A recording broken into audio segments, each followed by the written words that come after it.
پاک لک عزمونو اخلی قدم سلفیان بختمی د شرک تورتم پاک لک عزمونو اخلی قدم سلفیان بختمی د شرک تورتم سلفیان بخت دلته به د خپل موضوع نه لګونه خروج وکم دا موضوع په دې ځبان لګو ودروم او لګ بل طرف ته وردرم هغه د عزتمند مسلمانانو چې کوم وختنا خلقو د الله او د رسول خبره پر خودلې دي کوم وختنا خلقو چې علم شرعي پر خودلې دي د هغه وختنا عزتمند مسلمانانو فتنه مختلفه فتنه مسلمانانو طرف ته متوجه شي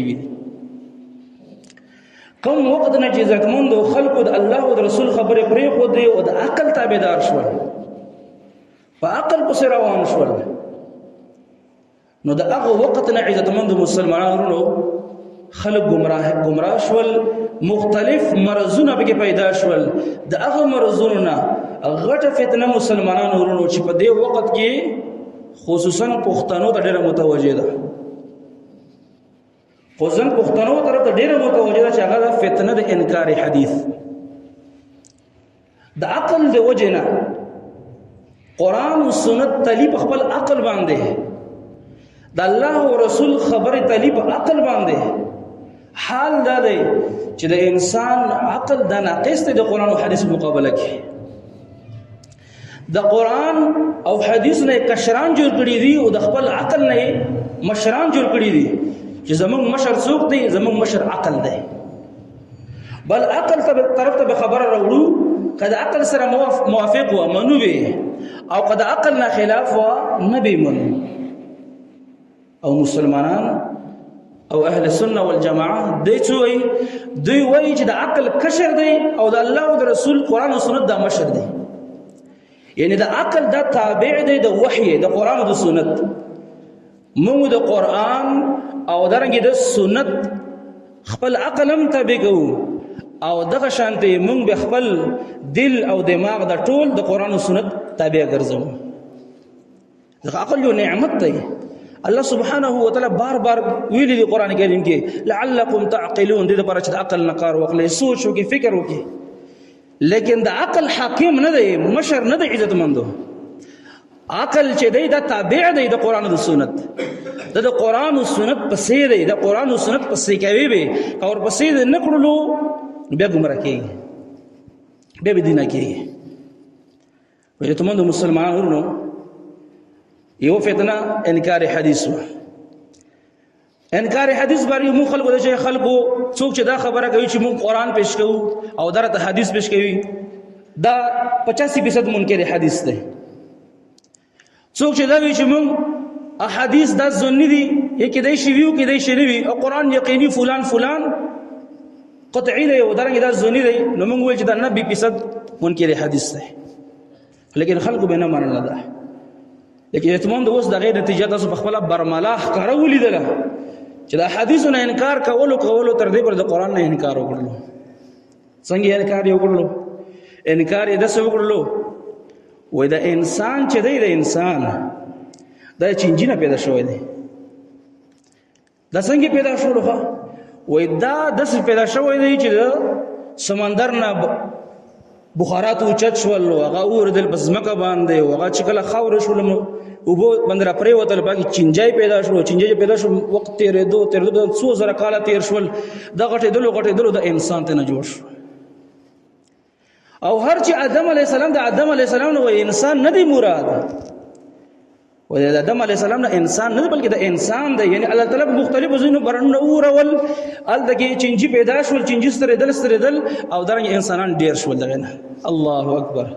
دا سوچ دروغ الګ برن اوس وریږي نه وریږي پکار دی چې انسانان د زمکه نه پیدا کېدای کنه پکار دی چې بهر کلی کې شپته مشومان ګرځیدای ځکه 200 کال وشول اعتماد مسلمانانو د قران نه هم انکار وکړل او دا انسان وای غټېدل او غنه بعد و د ادم نه مراد جرثومه مراد دی په باندې څه تعلیمونه معلومونه کړی هغه په جرثومه و دینه مراد ادم نه جرثومه مراد ده ادم علی السلام سړی ته مراد نه دی لاړو د ګمراه د انګريزانو عقیده خپل کړله. هر کله چې رسول الله په حدیث پر خندا وکړله، صحیح بخاری پر به خندا کوله، صحیح مسلم پر به خندا کوله، د احادیث په ذخیره پر به خندا کوله،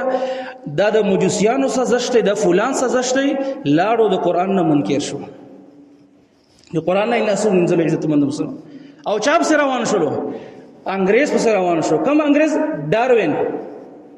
د په 1900 صدې کې تیر شوی دی ډاروین. د یو انګريز دا وی اول د انسان د چینجای او د سترېدو بیا بیزو شول او بیا لکه سول اول په دیواله پر لکه نه تل شول او بیا د انسان جوړ شو. د دلګي نظریه د ارتقا معنا سټیپ بای سټیپ یو شی اوچته دل ارتقا ویل کیږي. و دا انسان هغه بیا ورسره د انسان ته نه جوړ شول. بیا په خپل منځ کې د اختلاف دي سه دغه بدینه ملحدینو چې د بیزوګان چې د انسان اولاد دی کنه انسان د بیزوګان اولاد دی. مونږ وایي تاسو به د بیزوګانو اولاد، تاسو به د چینجو اولاد، مونږ خو یو د آدم علی السلام او د حوا علی السلام اولاد. نو مسلمانانو ورونو دغه خبره طرف ته متوجه شي. ګوره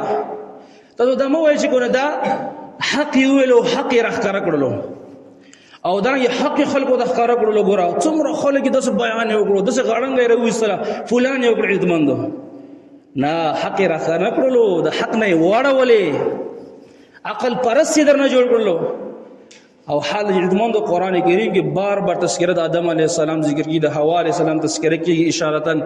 او الله تعالی په جنت کې وسول دی او درنګ بیا جنت نه راوستله. دغه مختلف ټول تفصيلات تاسو اوریدلې دي. د دې وجه نه مؤمنانو مسلمانانو ورونو چردا گمراه هم نکی او درنګ په مختلفو طریقو باندې وان نړوي د الله او رسول خبرونه، او درنګ د خپل عقل ناقص وګاڼه او قران او حديث کامل وګاڼه. ډاکټر ته عزتمند مسلمانانو نزو ته غاړه ګدو، ډاکټر چې نه بزونی سي او لکه صد دومره دا مرز دی فلان مرز دی ټول موږ لکه دا خيار سړی دی کنه. ډاکټر خو خیر خواوي دي چې خلکو اگر کومږي بسرګو باندې نه وینو، لیکن ډاکټر ته عزتمند موږ تاسو غاړه کې خودلې ده. نو دا شان عزتمندو الله او رسول تم غاړه کې خودل بکار دي. الله رب العالمین علیم دی، رب العالمین علم حد نشته، اخی انتهای نشته دی. او رسول الله صلی الله علیه وسلم د الله رب العالمین ډیر علم ورکړی دی چې د انسانانو عقل د کم نه ختميږي، د عقل زینه د انبیاو عقل شروع کیږي. تاسو چت مضبوط عقلونه الله سبحانه و تعالی انبیاو ته ورکړي. غرض د خبرې اتمنو دا دی چې موږ او تاسو د گمراه کولو لپاره شیطان مختلفې طریقې اختیاروي. شیطان عزتمند په مختلفو جالونو کې او په مختلف شکلونو باندې عزتمند موږ تاسو گمراه کوي. زه د اغه نه مختصر ذکر کول غواړم.